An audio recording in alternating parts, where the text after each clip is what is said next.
특별히 여자들은 거울 앞에 있는 시간이 많은데 우리가 유리거울을 통해서 외모만 단장하지 말고 심령의 거울을 통해서 우리 자신들의 심령 속에, 인격 속에 바로 되지 못한 것, 하나님의 뜻대로 살지 못한 걸 찾아서 회개하고 고쳐서 마음이 새로워지고 심령이 새로워지는 믿음의 역사가 있어야 되겠습니다. 날마다 새벽마다 성경 말씀을 통해서, 말씀의 거울을 통해서 우리 자신들의 영적 모습을 돌아보는 그러한 믿음이 필요합니다. 이스라엘이 광야에 있었던 모든 역사를 통해서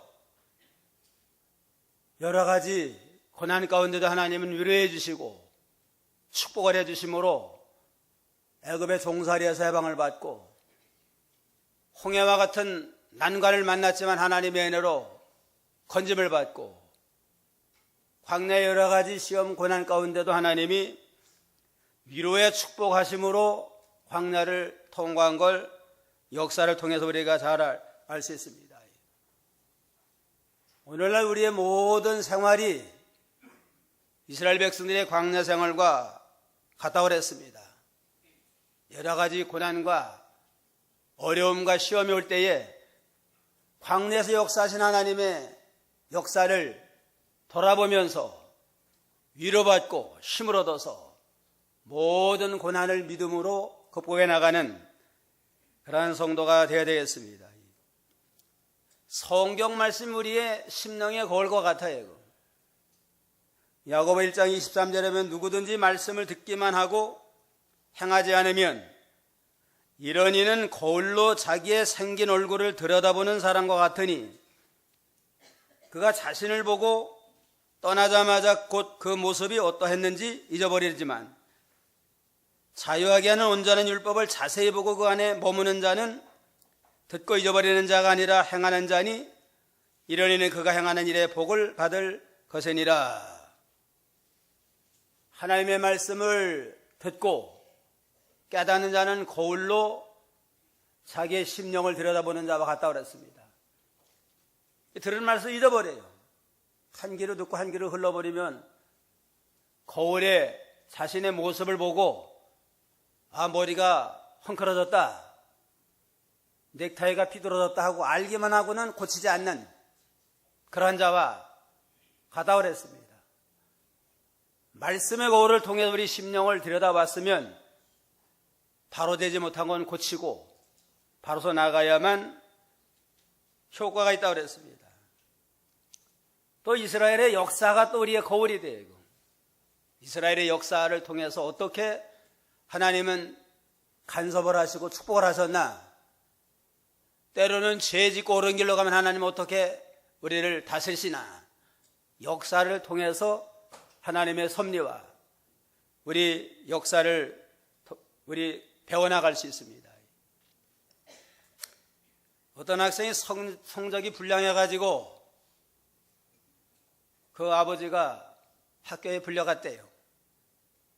불려가가지고 이제는 여러 가지 상담을 하는데 그 아버지가 선생님에게 물어봤대요. 선생님이 역사를 가르치는 모양이에요. 선생님이 가르치는 역사 성적이 우리 아들 성적이 얼마나 됩니까? 그렇게 물어보니까 아버지가 되물었대요. 아버님께서는 학교 다닐 때 역사 성적이 어땠습니까? 머리를 극적극적해서 신통치 않았습니다. 그러니까 역사는 반복이 됩니다. 그러더래요. 아버지가 역사 시험 현찮으면 대개 아들도 현찮아요. 역사는 반복이 된다고 그랬습니다. 우리는 이스라엘 역사를 통해서 하나님의 섭리를 발견하고 하나님 원치 않는 건 떠나고 끊어버리고 원하며 기뻐하는 건 자꾸 이루어드리면 하나님의 은혜와 축복을 더욱 누리며 사는 존귀한 자가 될 수 있습니다. 첫째는 이스라엘 광야 생활은 하나님의 축복의 역사다. 광야 생활을 통해서 하나님은 축복을 해주시는 사랑의 하나님이다 하는 걸 우리에게 깨닫게 하는 거울이 됩니다. 형제들아, 나는 너희가 알지 못하는 것을 원하지 않는다. 우리 조상들이 모두 구름 아래 있었고 바다 가운데로 지났으며 그랬습니다. 이스라엘 백성들이 40년 광야 생활을 통해서 볼 때에 하나님은 얼마나 이스라엘을 사랑하고 축복을 했는가를 알 수 있습니다. 불기둥과 구름기둥 일동을 따라갈 때는 홍해바다와 같은 것도 잘 육지같이 건너도록 기적과 축복을 베풀고, 광야 생활할 때만 먹을 거 입을 거 없잖아요. 농사할 수도 없고. 그래도 매일 만나를 내려서 굶주리지 않게 하고 40년 동안 옷이 헤어지지 아니하고 발이 부르스지 아니하도록 붙들어준 거 보면 이스라엘의 광야 생활은 하나님의 축복의 역사고 은총의 역사다 하는 걸 깨닫게 하는 거울과 같습니다. 이스라엘이 구름 아래 있었고 바다 가운데로 지나갔다. 광야 생활에 구름 아래 있었다는 건 불기둥과 구름기둥의 인도와 보호를 받게 된 걸 가르칩니다. 애굽에서 나올 때 무조건 그저 인간의 생각으로 사람의 계획대로 나온 게 아니고 영원하신 하나님의 계획과 섭리 가운데서 하나님의 명령을 따라 나왔습니다. 나올 때 앞에서는 구름기둥이 인도하고 낮에는 구름기둥으로 밤에는 불기둥을 인도해서 밤낮으로 하나님이 임재해 주시고 보호해 주시는 은혜 속에서 광야 생활을 했는데 간 데마다 하나님이 축복을 해 주시고 권고하심으로 어려운 모든 역경과 시험을 승리로 통과하게 됐습니다. 광야라고 하는 건 다 사막과 같은데 뜨거운 태양이 내려칠 때 그거 견디기 어려워요. 낮에는 구름기둥으로 시원하게 해줬습니다. 구름기둥이라 해서 뭐 구름기둥만 기둥처럼 올라간 게 아니고 아예 장막을 덮듯이 구름으로 덮어줬다고 그랬습니다.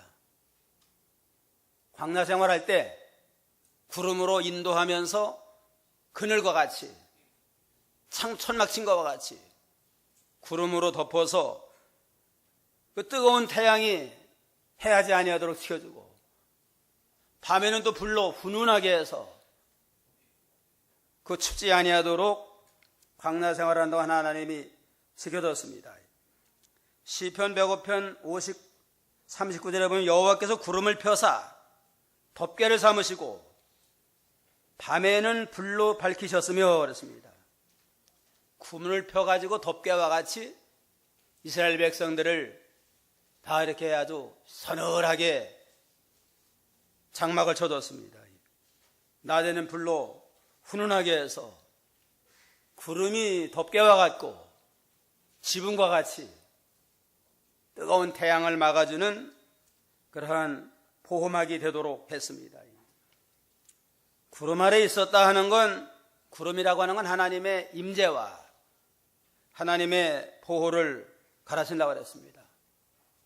구름 가운데 하나님이 임재하셔서 늘 이스라엘 백성과 동행해 주시고 보호하심으로 밤낮으로 이스라엘을 권고하시는 하나님의 역사를 가르쳐서 구름 아래 있었다 이렇게 말씀을 했습니다. 또 바다 가운데로 지나갔으며, 바닷가는 홍해바다를 육지까지 건너게 한 겁니다. 출애굽에서 가나안 땅 갈 때의 제일 최고의 난관이 뭘까? 아마 홍해바다 건너나갈 겁니다. 애굽에서 나온 사람의 장족만 60만 명이고 또 어린아이와 여자까지 다 하면 한 200만 명은 될 겁니다. 광명시 인구가 한 40만 되는데 200만 명은 몇이에요? 광명시 인구의 한 5배가 되는 많은 무리들이 이끌고 가는데 홍해바다를 건너가려고 한번 생각을 해보세요. 이건. 배가 있어요? 뭐가 있어요? 그 당시에. 신태양난에 지금 참 위기를 만났지만 구름과 불기둥의 인도를 따라갈 때 하나님이 홍해바다를 다다랐을 때에 육지같이 물이 좌우로 싹 갈라지게 만들고 바다 밑이 뭐 질퍽질퍽할 거 아니에요? 근데 하나님의 기적적인 능력으로 단단하게 해가지고 걸어가도 빠지지 아니하도록 하나님이 기적을 베풀어서 바다를 하나님의 은혜 가운데 형통하게 걸어가도록 역사하셨습니다. 모든 앞길을 하나님이 형통케 해서 광야를 은혜롭게 통과하도록 하나님이 역사하시고, 2절에는 모세와 연합하여 다 구름과 바다에서 세례를 받았다. 모세 인도자 모세를 중심으로 해가지고 모든 이스라엘이 하나가 돼가지고 구름과 바다에서 세례를 받았다. 구름기둥의 인도를 따라서 홍해바다를 건너가면서 이스라엘 백성은 애굽의 모든 죄에서 우상 섬기는 데서 완전히 해방받아가지고 거듭난 새 출발하게 된 걸 이렇게 말씀을 했습니다. 모세와 연합해서 이스라엘 구약의 이스라엘 백성들이 거듭나 새 사람이 된 것처럼 오늘날에는 믿음으로 예수님과 연합해가지고 예수를 용납하는 순간에 주님과 연합함으로 거듭나서 새 사람이 되고 모든 죄에서 해방받은 거룩한 하나님의 백성이 된 걸 가르칩니다. 세례라고 하는 건 죄를 씻음 받은 표 아니에요? 죄 씻음 받은 표로서 세례를 베푸는데, 이스라엘 백성이 애굽에 종살이 할 때는 애굽에 종살이하고 우상에 종살이 하다가 영원히 멸망받아야 마땅한데, 모세를 중심으로 해서 하나님의 인도를 따라서 애굽에서 나와 홍해를 걷는 다음에는 애굽의 모든 죄에서 해방받고 믿음으로 말미암아 하나님의 백성이 되므로 거듭난 새 사람이 되고, 3절에는 다 같은 영적인 음식을 먹었으며 다 같은 영적인 음료를 마셨다.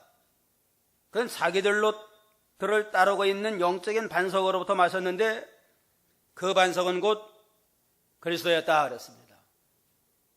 광야 생활할 때 영적인 음식을 먹었고 영적인 음료를 마셨다는 건, 광야 생활할 때는 광야에서만 먹을 게 없어요. 이거. 사막과 같은 메마른 광야에서 먹을 게 뭐가 있어요? 농사할 수도 없고 애굽에서 가나안 땅으로 들어가는 과정이 있기 때문에 광야 생활하는 동안에는 그야말로 하나님이 살려주지 않으면 살 수 없는 그러한 위기를 만났는데, 매일같이 자고 일어나면 이슬과 같은 만나를 내려서 굶주리지 않게 하고, 목말라 가랄 때에는 반석을 쳐서라도 물을 내서 40년 내내 굶주리지 아니하고 목마르지 아니하도록 하나님의 은혜와 축복으로 영적 음식과 영적 음료를 주셨다고 그랬습니다. 근데 그 영적 음료를 줄 때에 반석에서 마셨는데 그 반석은 곧 그리스도였다 그랬습니다. 하나님의 백성이 어느 곳에 있든지 절대로 하나님은 하나님의 백성 안 버려요. 그리스도께서 광야 생활을 내내 따라다니면서 하늘부터 영적 만나를 내려주시고 또 생수를 반석에서 내서 시원하도록 내내 40년 동안 하나님이 축복을 했습니다. 이와 같이 광야 생활은 불과 구름 기둥의 보호와 인도를 받아서 이스라엘 백성들을 지켜주시고, 홍해바다와 같은 난관을 만났을 때는 하나님의 기적적인 능력으로 육지같이 건너서 지켜주시고, 또 광야 생활하는 동안 영적 만나를 매일 내려주시고 반석에서 음료를 주셔서 굶주리지 않도록 하나님이 축복한 은총의 역사, 축복의 역사가 광야 생활이다 하는 걸 우리에게 깨닫게 합니다. 오늘날 우리가 광야와 같은 세상을 살 때에도 여러 가지 이 세상에 고난과 어려움이 많다 할지라도 하나님의 백성은 절대로 하나님 버리지 않는다. 따라다니는 반석과 같이 하나님이 늘 동행하시면서 우리를 살려나가시고 보호하시고 축복해 주신다 하는 걸 깨닫고 항상 하나님의 은혜를 힘입어 살고 늘 주님의 권고를 힘입어 나가도록 항상 겸손한 자가 되고 심령에 통회하며 말씀 앞에 벌벌 떨며 순종함으로 매일 매 순간 하나님의 권고로 말미암아 승리하는 성도가 되도록 믿음을 잘 지켜야 되겠습니다. 둘째로 광야 생활을 통해서 범죄하면 하나님의 백성이라도 멸망당한다 하는 걸 깨닫게 하는 또 거울이 됩니다. 암만 하나님의 백성이라 할지라도 애굽에서 해방받은 하나님의 백성이라 할지라도 구름기둥과 불기둥 인도를 따라가면 은혜와 축복을 더해주지만 구름기둥과 불기둥 인도를 따라가지 아니하고 우상을 섬기고 간음하며 여러 가지 범죄할 때는 하나님이 심판해서 광야에서 다 쓰러지고 말았습니다. 범죄하면 하나님의 백성이라 할지라도 멸망시키시는 공의의 하나님이다 하는 걸 우리는 깨달을 수가 있습니다. 5절에 보면 그러나 그들의 대다수를 하나님께서는 기뻐하지 않으셨으므로 그들이 광야에서 멸망당하였느니라. 애굽에서는 구원받은 하나님의 축복받은 백성이었지만 광야 생활하는 동안 대다수가 하나님이 기뻐하지 않는 죄 가운데 빠졌습니다. 그러니까 그들이 광야에서 멸망당했다. 암만 애국에서 나온 자라 할지라도 과거의 은혜와 축복을 받은 자라 할지라도 하나님을 저버리고 우상섬기고 범죄하면 반드시 하나님은 심판하시는 공의의 하나님인 것을 또 거울을 역사를 통해서 거울로 들여다보는 저희가 되라고 그랬습니다. 어떠한 경우라도 죄는 짓지 말자. 하나님 배반하지 말고 끝까지 말씀 안에 거하자 하는 걸 깨닫고 벌벌 떨면서 말씀 안에 거할 때에 하나님이 권고하시고 축복하시는 하나님의 섭리를 우리가 깨달아 나갈 수가 있습니다. 7절에 보면 너희는 그들 가운데 어떤 이들처럼 우상 숭배하는 자가 되지 마라. 기록되기를 백성이 앉아서 먹고 마시며 일어서서 뛰놀았다 하였도다.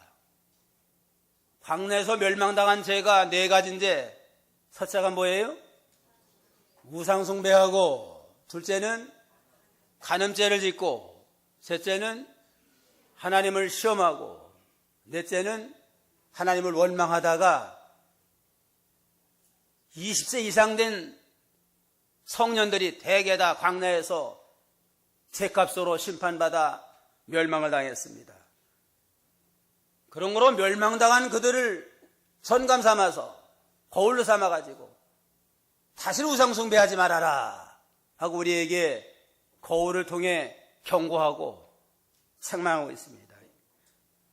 우상 숭배하면 하나님이 기뻐하지 않습니다. 시내산에 있을 때에 모세는 시내산에 올라갔어요.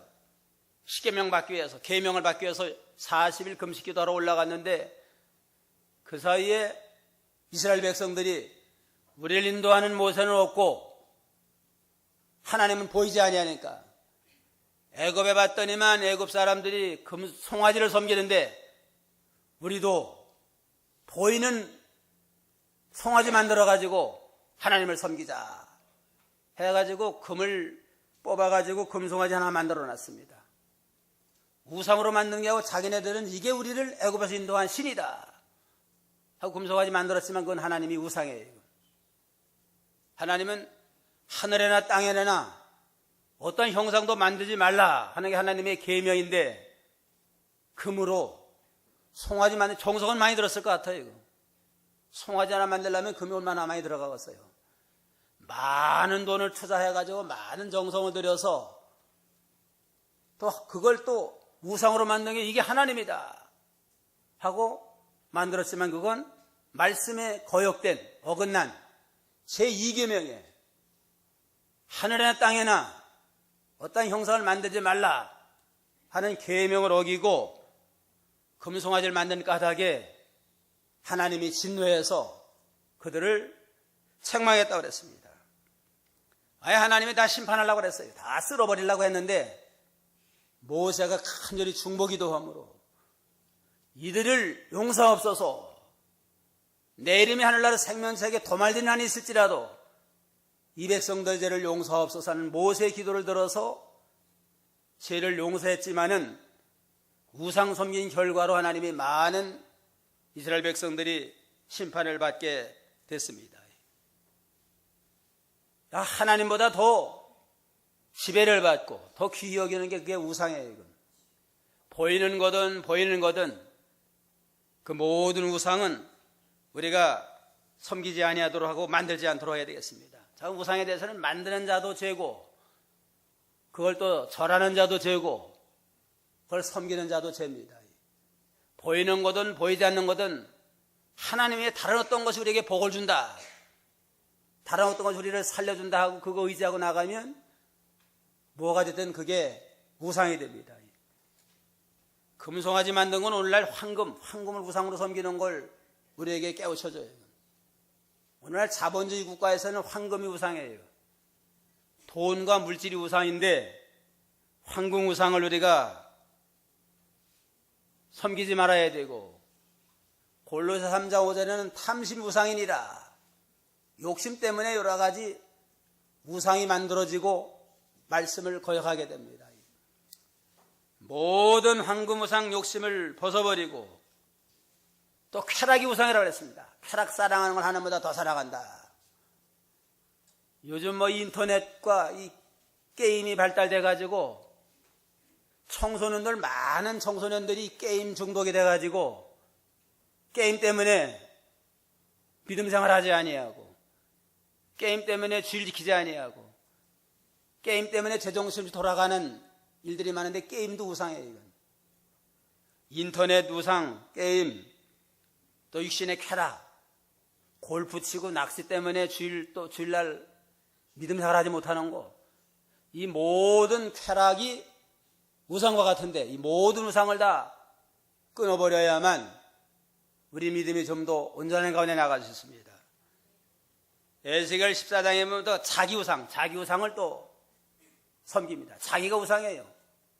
자기가 첫째고, 이기주의, 자기 욕심, 자기 중심 때문에 말씀을 거역하고 하나님에서 거스려 나가는 이 모든 자기 우상, 쾌락 우상, 황금 우상, 탐심을 다 벗어버리고 오로지 해서 마음과 뜻과 정성을 다해서 하나님을 경외하고 그 말씀대로 벌벌 떨면서 순종하는 이러한 믿음으로 나가야지, 하나님 외에, 말씀 외에 다른 우상을 섬기고 의지하고 나가면 하나님이 심판하십니다.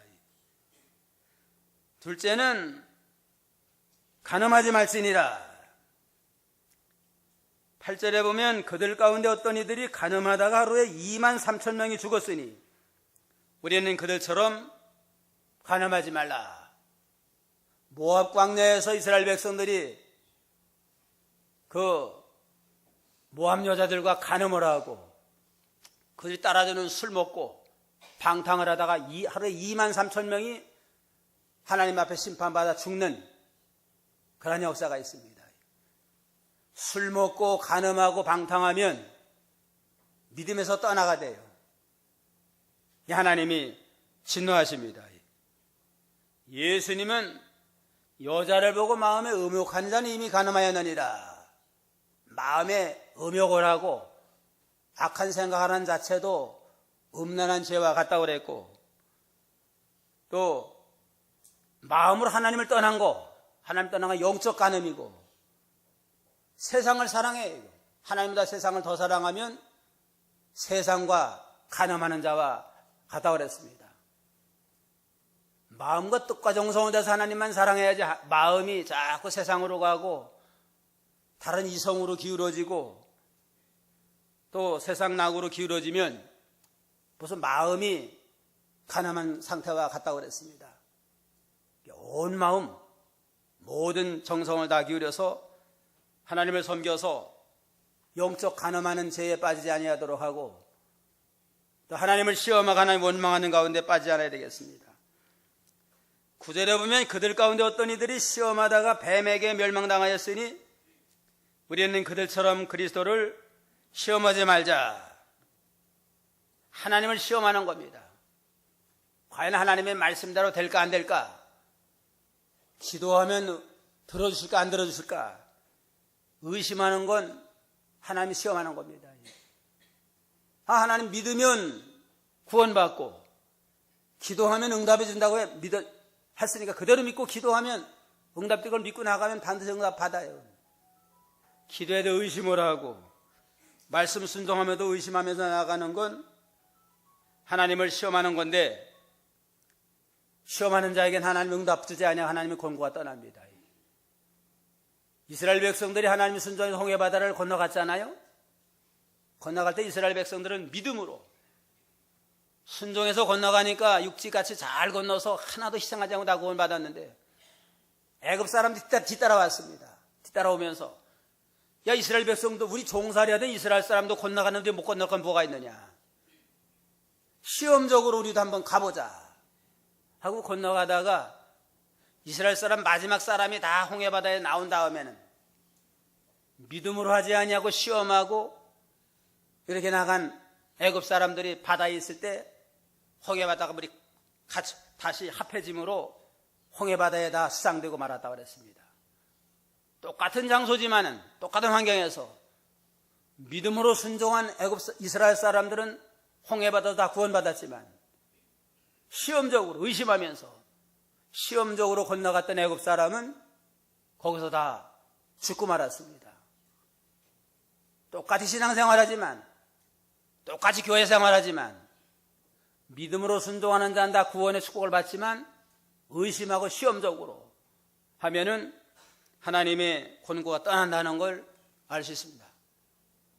시험하지 말고 원망 불평하지 말고 감사함으로 영광을 돌릴 때 하나님의 은혜와 축복이 함께합니다. 10절에 보면 그들 가운데 어떤 이들이 불평하다가 멸망시키는 자에게 멸망당하였으니 너희는 그들처럼 불평하지 말라. 불평하고 원망하다가 제일 많은 사람들이 광야에서 쓰러지고 멸망을 당했습니다. 지금 이스라엘 백성들이 모세 인도로 가나안을 향해 나가는 광야 생활은 모세의 계획대로 하는 게 아니에요. 순전히 하나님의 명령대로, 하나님의 시키는 대로 지금 인도하는데, 이스라엘 백성들이 광야 생활하다 어려움 당하고 시험만 오면 모세 원망해요. 모세 원망하고 아론 원망하고 심지어는 모세를 아예 죽이고 지도자를 세워서 애굽으로 돌아가자. 이러한 일들이 많이 있을 때에 모세는 내가 세운 종인데 모세 원망하는 건 곧 하나님 원망하는 거다 하면서 하나님이 진노하셨습니다. 사람 원망하지 말고 환경 원망하지 말고 모든 만사의 주권이 하나님께 달렸어요. 그런 거로 하나님의 절대 주권을 믿고 늘 감사하며 자족하며 믿음으로 통과하면 다 축복과 구원을 받지만, 사람 원망하고 환경 원망하고 불평하고 나가면 하나님의 은혜와 축복을 받을 수가 없습니다. 늘 겸손한 가운데 하나님의 인도를 따라 자족하며 감사함으로 범사에 하나님의 뜻을 이루어나가는 자가 되어야 되겠습니다. 그 다음에는 교만하지 말아야 되고, 12절에 보면 그러므로 서 있다고 생각하는 자는 넘어지지 않도록 조심하여라. 나는 이만하면 됐다 이제는 하고 교만한 가운데 나가면 언제 넘어질지 몰라요. 이만큼 된 것도 하나님 은혜로 된 거지, 내가 잘해가지고 된 줄 알고 교만하고 자만하고 기도하지 아니하고 하나님 의지하지 아니하면 마귀 역사가 일어날 때 넘어져서 실족할 수밖에 없습니다. 그러므로 섰다 하는 자는 넘어질까 조심하니라 그랬습니다. 미국의 유명한 목사가 음란죄에 빠져가지고 크게 아주 실패를 했어요. 한 1년 지난 다음에 인터뷰를 하는데, 아니 그렇게 걸어가신 목사님이 그러한 죄 가운데 빠져가지고 참 하나님 영광 가리면 되겠습니까? 그럴 때 그 목사님 그랬대요. 나는 절대로 그런 데는 안 빠질, 아주 그런 교만한 마음이 있었대요. 내가 그래도 거룩한 목사인데 많은 사람에게 존경받고 인기를 끌고 있는데 나는 절대로 그런 데는 안 빠진다. 그런 자만심을 하다가 결국은 실패해가지고 망신을 당하고 하나님의 영광을 가리웠다 하고 고백을 했다고 그럽니다. 교만하다가 넘어진 겁니다. 하나님 앞에 이만하면 됐다고 자만하고 할 사람이 아무도 없어요. 아무리 훌륭한 목사라 할지라도 자만하고 교만하면 마이가 어떠한 시험을 해가지고 실족하게 할지 모릅니다. 나의 나 된 건 전부 하나님입니다. 바울사도와 같이 하나님의 은혜로 구원을 받고 하나님의 은혜로 이만큼 된 거지 하나님이 안 도와주면 지금 당장 나는 넘어질 수밖에 없습니다. 그런 겸손한 마음을 가지고 하나님 의지하고 기도하면 하나님이 계속 권고함으로 승리케 하지만 교만한 마음을 가지고 자만심에 빠지면 이렇게 큰 실패를 하고 멸망을 당할 수밖에 없습니다. 오늘 5가지 죄를 통해서 거울로 삼고 경고하라고 그랬습니다. 첫째는 무슨 죄라고 그랬어요? 우생숭배하지 말고, 둘째는 간음하지 말고, 셋째는 하나님을 시험하지 말고, 넷째는 하나님 원망하지 말고, 다섯째는 교만하지 말아라. 하나님 잘되게 했을지라도 하나님 은혜로 잘된 거지 내가 잘해서 이만큼 됐다 하고 교만하고 자만하면 언제 넘어질지 몰라요. 항상 겸손한 가운데 모든 영광을 주께 돌리고 나야 된 건 전부 하나님의 은혜입니다. 하나님을 기쁘시게 하는 저희가 되어야 되겠습니다. 그 다음에 셋째는 감당할 시험과 피할 길을 주시는 하나님이다 하는 걸 우리를 하여금 깨닫게 하는 거울이 됩니다. 하나님은 감당할 시험밖에 주지 아니하고 반드시 피할 길을 주셔서 겸손한 가운데 믿음으로 사는 자는 모든 시험을 이기게 하시는 하나님이십니다. 13절 다 같이요. 사람이 감당할 수 없는 시험을 너희가 당한 적이 없으리 하나님께서는 신실하셔서 너희가 감당치 못할 시험을 당하는 것을 허락지 않으시고 시험 당할 때에 또한 피할 길을 내셔서 능히 감당하게 하신다 그랬습니다. 모든 만사의 주권이 하나님께 달렸어요. 축복도 하나님으로 말미암아 임하게 되고 고난과 시험도 하나님의 주권대로 임하게 되는데 하나님을 사랑하는 자, 늘 겸손한 가운데 믿음으로 사는 자에게는 하나님이 시험을 주시되 감당할 시험만 주십니다. 감당하지 못할 건 하나님이 허락을 안 해요. 우리가 믿음으로 사는데 시험과 고난이 왔다건 그건 무슨 시험이에요? 감당할 시험이다 이건. 감당을 수 있게 하나님 주신 시험인 걸 믿습니다 하고 기도하면서 겸손한 가운데 벌벌 떨며 말씀대로 순종하면 그 모든 시험을 이기게 하고 이긴 만큼 믿음이 자라나요. 시험을 이기면 그만큼 믿음이 자라나가지고 영적으로 성숙하고 주님의 형상을 닮아나가고 하나님이 좀 더 가까워집니다. 그런 시험은 많으면 좋겠어요? 적으면 좋겠어요? 시험이 많아야 되고 큰 시험이 오면 좋겠어요. 이기면 또 그만큼 올라가니까 이길수록 많이 올라가고 자라나니까 하나님을 사랑하며 그 뜻대로 부름받은 자에게는 모든 게 합력의 선이 되니까 어떠한 시험이든지 어떠한 환난이든 이길 만한 거다. 감당하고 내 구원이 일어나 필요해서 하나님 쉬었다 하는 믿음 가지고 기도하며 믿음으로 나가면 하나님의 은혜를 이기게 하고 정 이길 수 없다 그러면 무슨 길을 내줘요?